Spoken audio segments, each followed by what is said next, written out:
come and take over for your friend Mark Pincus. I have to clarify that when I say Mark around you, yeah. you know. You take that one, I'll take this one. I'm curious, how are you spending your days these days? What are you spending most of your time on? Largely on airplanes. I mean, it's been pretty evenly divided these days between Spotify, which sends me halfway around the world to Stockholm, and Airtime, which is my new startup with Sean Fanning. Oh, so we can call it Airtime now.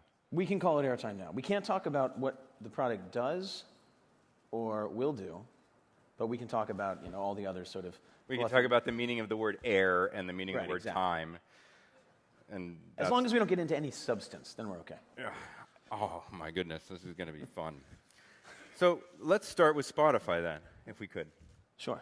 Now, Spotify was recently blessed at the Royal Court with a deep integration and a stage time at F8 as a sort of poster child of integration with the Open Graph at Facebook.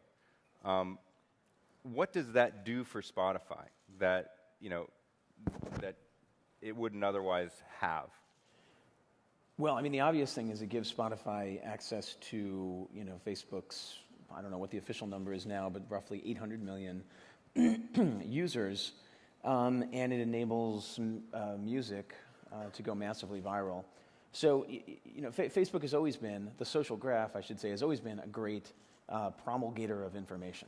And that was kind of one of the things that was unique about Facebook relative to all of its predecessors, is that we didn't see it as this network of profiles. We saw it as a way of disseminating media, whether that media is created by individuals, social media, user-generated media, or whether it's music or movies.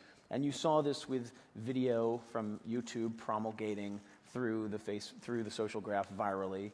It's a huge accelerant on virality, but because of licensing issues, there was no way to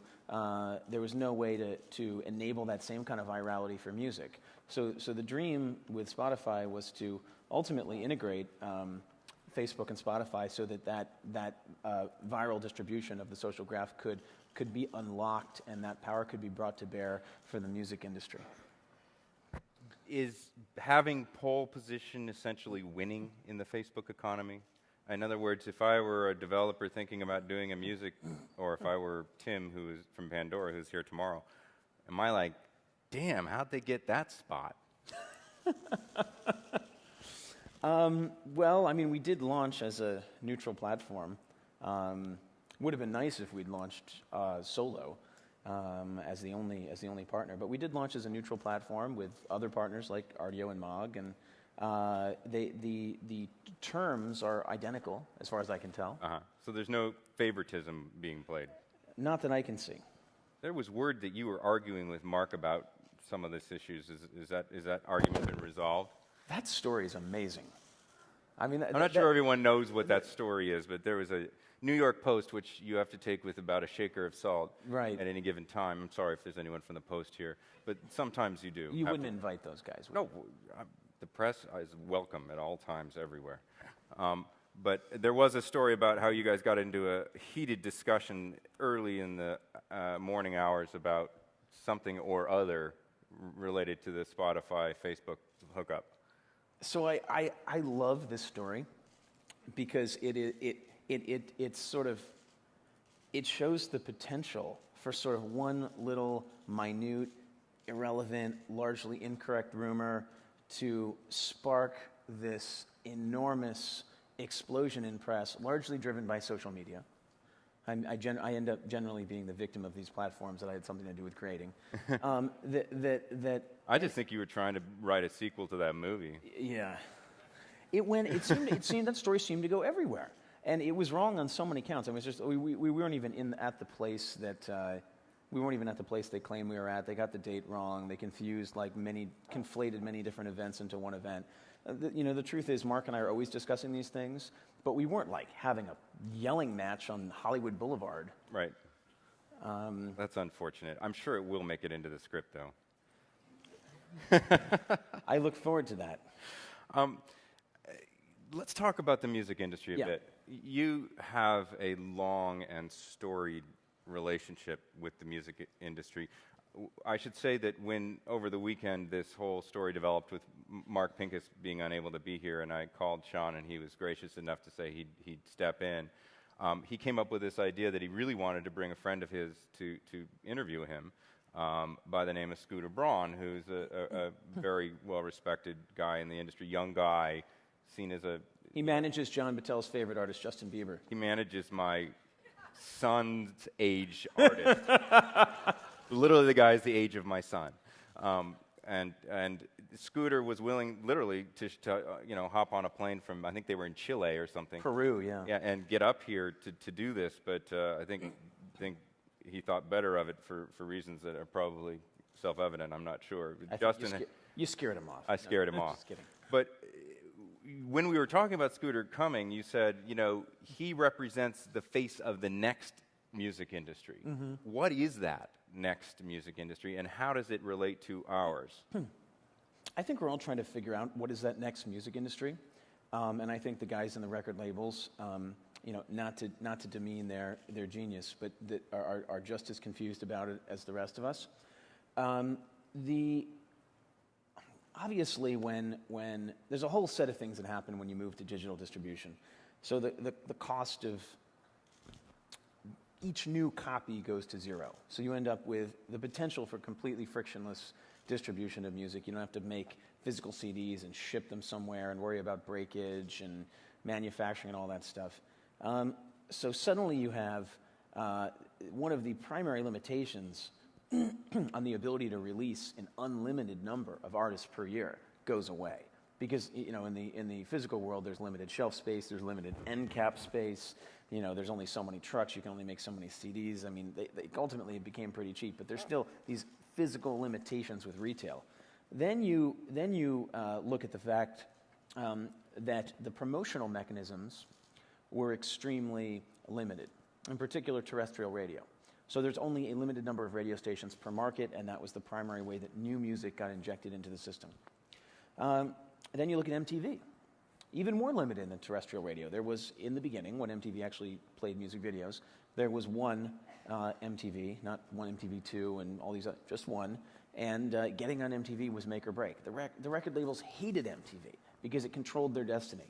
So now we're in this interesting world where, because of platforms like Spotify, where you can consume music and share music and build your collection without ever having bought the music, you can essentially sample on an unlimited basis.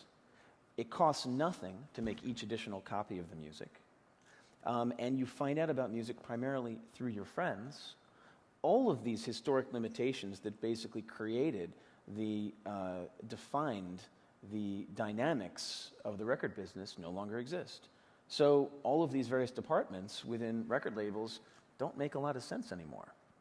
So the traditional sort of A&R function was like going out to like dirty, sawdust floor nightclub, listening to some band, developing them, signing them, and then you bring in a great producer. That cost a fortune. Now the cost of production is down as well with digital and Pro Tools in everybody's bedrooms.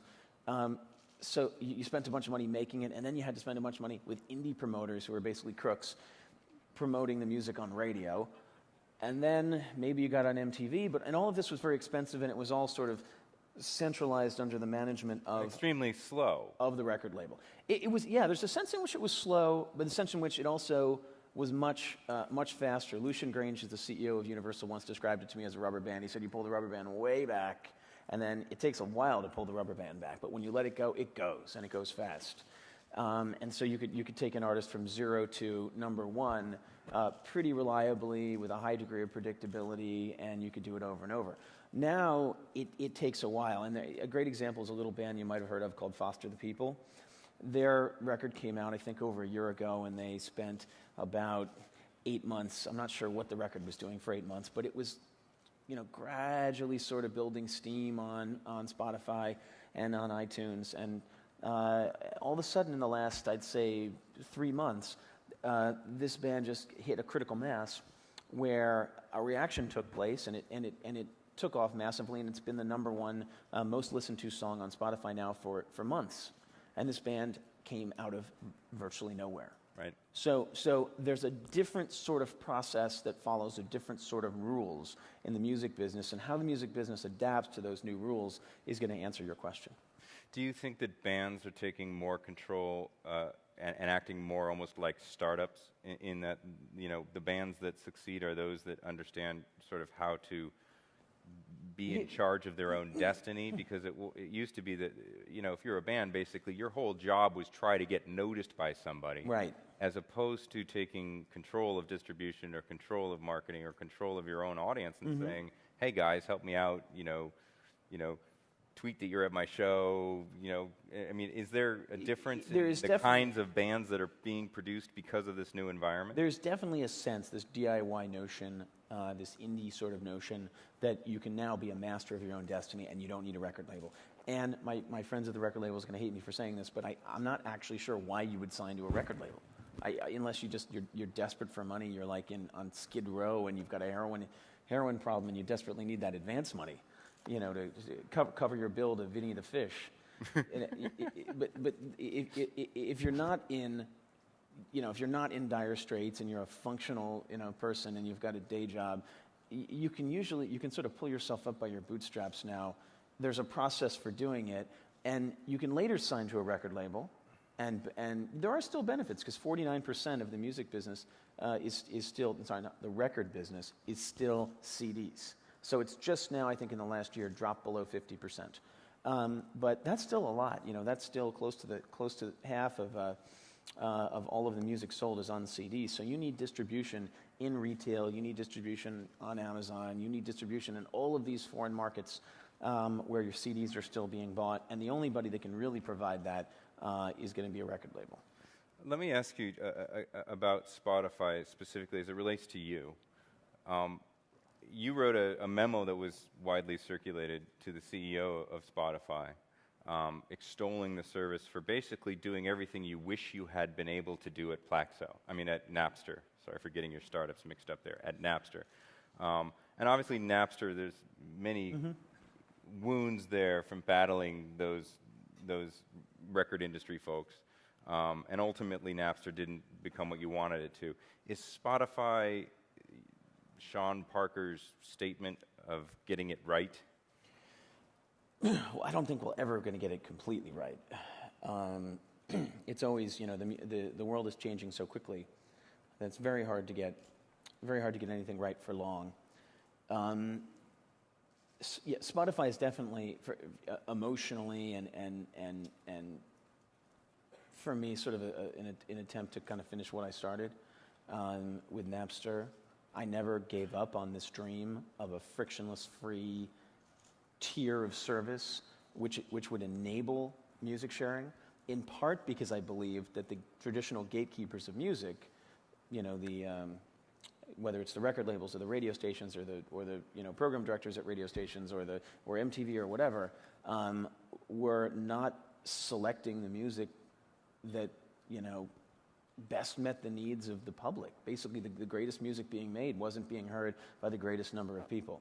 And that's kind of an ideological, it's a somewhat subjective viewpoint, but it's an ideological viewpoint. And I felt like the potential to disintermediate those gatekeepers was there, but you first had to create the right product experience, and then you had to go and take that and actually convince the record labels to undergo this change. And unfortunately, it took the outright collapse of the recorded music business as we know it to finally compel them to actually do deals. So the business went from a $48 billion yearly business globally to a $12 billion yearly business globally, and I think this year the numbers are down even more. That's a catastrophic failure. Well, do you believe that, I kind of feel the same way about what I'm allowed to see on television. Is that what's next? So let's talk about airtime. That's somebody else's problem to solve. Well, okay, let's not talk about airtime. TV is kind of in a golden age. There's a lot of great TV getting made. There is absolutely, but is there a great interface to it, in your opinion? It is really frustrating. It is really annoying. It's so annoying that these guys all like even on-demand TV is so screwed up. And windowing is so screwed up. I'm with you. Anyway. Well, maybe you can focus on fixing that for us at some point. That would be nice. Let's talk about the Facebook ecosystem. You obviously have very, deep and continuing history with Facebook. But I want to ask you, what's wrong with it? What don't you like? It's all perfect. What are you talking about? Facebook's the greatest product ever created. Facebook has taken the mantle, which seems to be passed every few years, of being the company that some people are scared of or feel is a little creepy because it might know too much about you and you're a little worried that it has too much power. Is this a concern that people should not have? Well, I mean, as a Facebook shareholder, it's a little tricky for me to answer that question satisfactorily. So I'm sensing you might have something you're holding back on that would say, yes, John, in fact, it is a little creepy. Look, I mean, there's good creepy and there's bad creepy.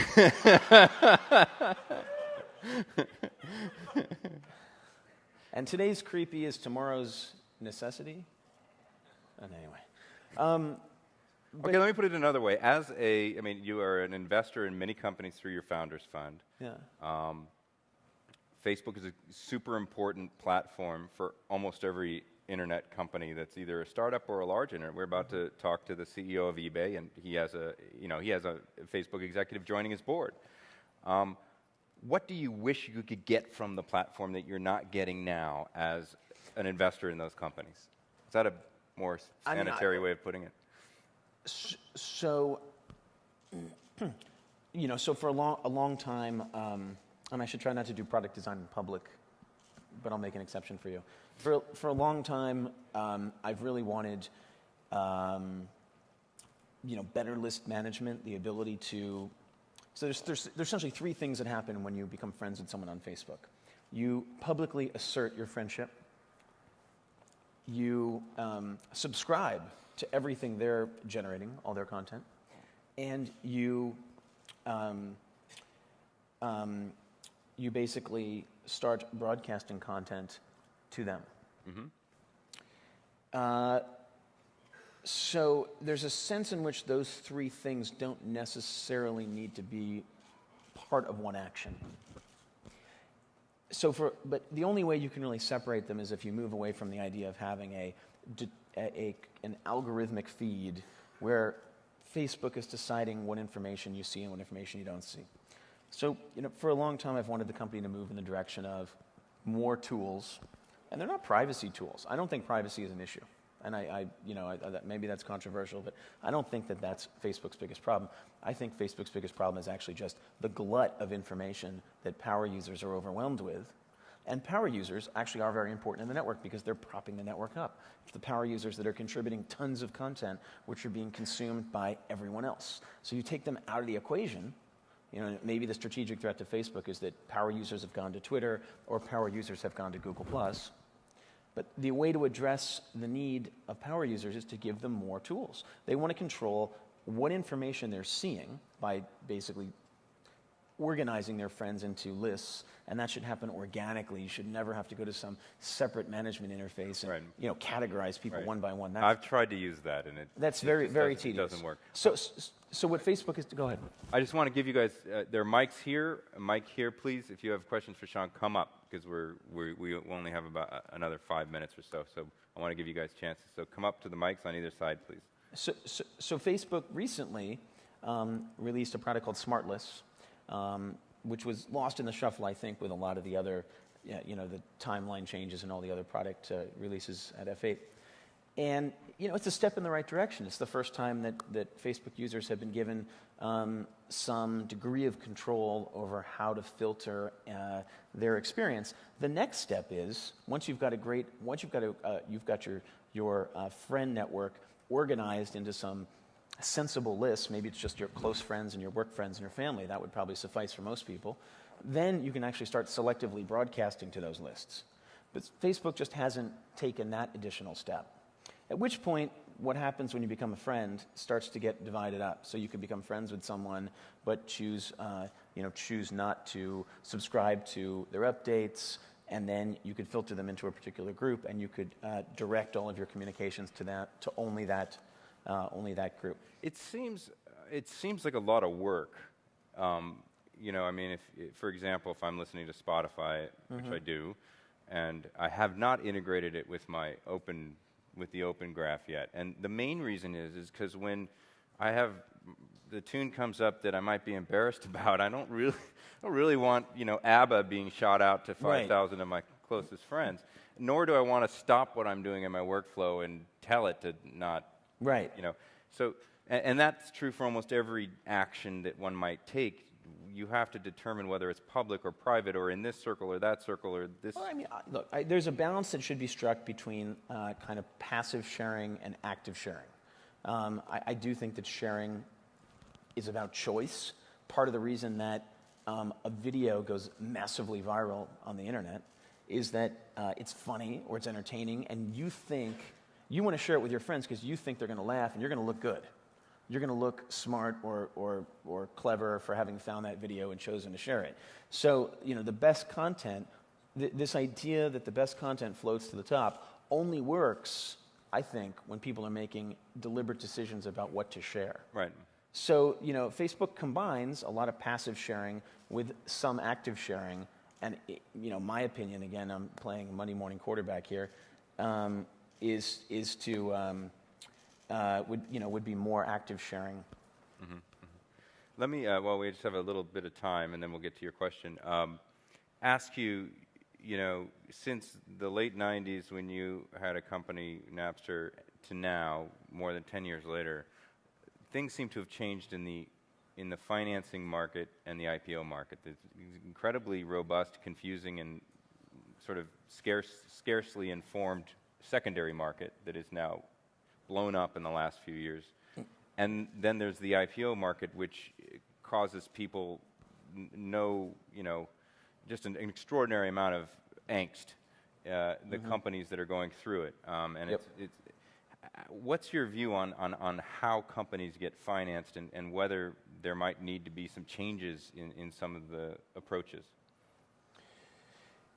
In terms of early stage financing? Well, both early and particularly we have this large set of companies who are either filed or about to file, but as with Mark and Zynga, it's really kind of frozen their ability to do normal course of business, and it is extremely expensive and time consuming and worrisome. Sure. I think that's been the case for since for decades, and I think obviously the regulatory stuff with Sarbanes-Oxley has made that a bit worse. But I mean, the process of going public has always been massively time-consuming. Having to make public disclosures of all of your plans and your earnings and everything it's hugely wasteful. This is why companies are choosing more and more to remain private. This is why Facebook has chosen to remain private as long as they have. The interest in Facebook has been enormous, and Facebook probably, if they'd wanted to, could have gone public earlier. It's obviously frustrating, but you have to get a return on investment to your investors at some point, and then it's just sort of a necessary evil. And the secondary markets really have sprung up to give a number of those investors those returns. Right. I mean, the secondary markets are a fascinating development. It's strange. The Forbes list came out recently, and they put all the Facebook, shareholders and founders on the Forbes list. And years ago, that never would have happened. Forbes list would have waited for the IPO to take place, and then they would have listed everybody at that point because their shares had no liquidity. These days, the secondary markets are so robust that they're actually choosing to take the valuations set by the secondary markets, as basically a bona fide representation of wealth. Right. That actually, in some ways, to me, feels a bit premature. Question here. Yeah. Ben Parr of Mashable. At the risk of you probably never speaking to me again, I have to ask this question, and I'll start by reading the first 3 sentences from your Wikipedia. Sean Parker is an American internet technology businessman and entrepreneur. He co-founded Plaxo and Causes and was part of Facebook. He was also a co-founder or early employee of Napster. Which one is it? Wait, which one? Are you a co-founder or are you an early employee? Are you a co-founder or not? I was definitely technically a co-founder of Napster. I don't know. I have no idea. There's a variety of weird people on the internet who are always I really like my Wikipedia page because I'm 3 years younger on it. They're constantly mangling my Wikipedia. No, I mean this is there were 3 founders of the company who held founding stock at the time that we incorporated the company, and it was me, Sean Fanning, and a character by the name of John Fanning, who was Sean's uncle. And then everyone else from that point forward, I guess you would call an early employee. But I raised the first $50,000 the company used to get its servers up and running, and raised the first round of financing, which was one of these endless sort of seed rounds that never closed. And then moved the company out to California, hired the CEO, and so forth. So I was actually working on the product long before the company was incorporated. So if that doesn't qualify me, I don't know what does. People just like playing with your Wikipedia then. Endlessly. Thanks. Over here.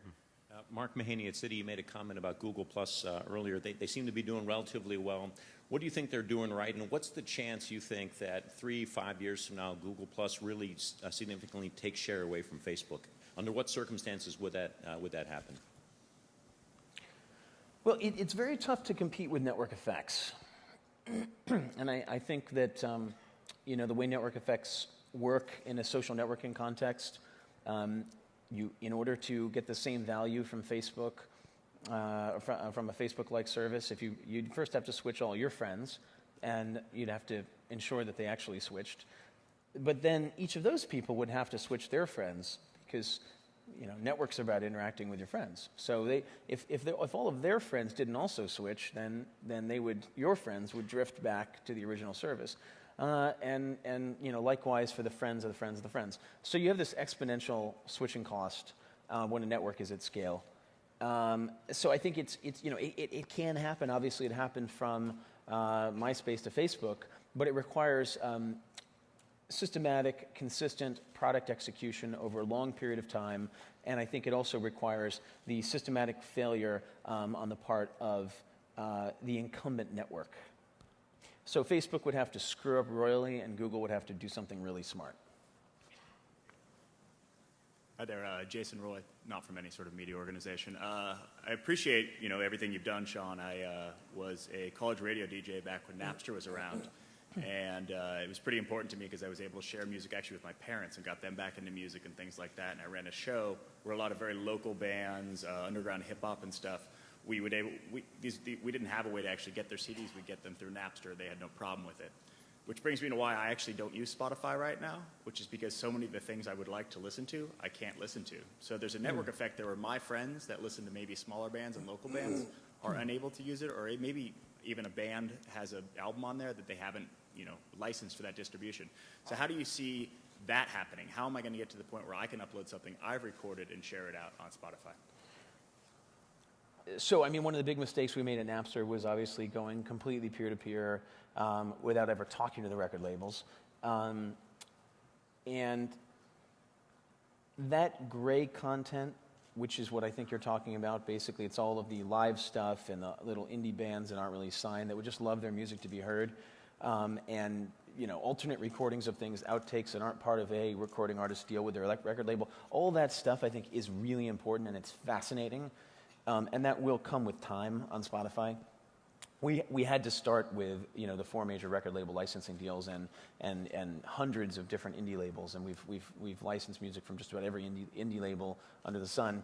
But that doesn't mean that we've enabled peer-to-peer sharing. We're just not at the point where we can do that yet. I think in the future it would be great if all that unclaimed content, the content that the record labels say, you know what, this is just not important to us, we're not monetizing this, we don't care about it, and by default, if it's not in our system, it's legal until we claim it. Otherwise, I think that's the sort of model that would enable what you're talking about. Yeah.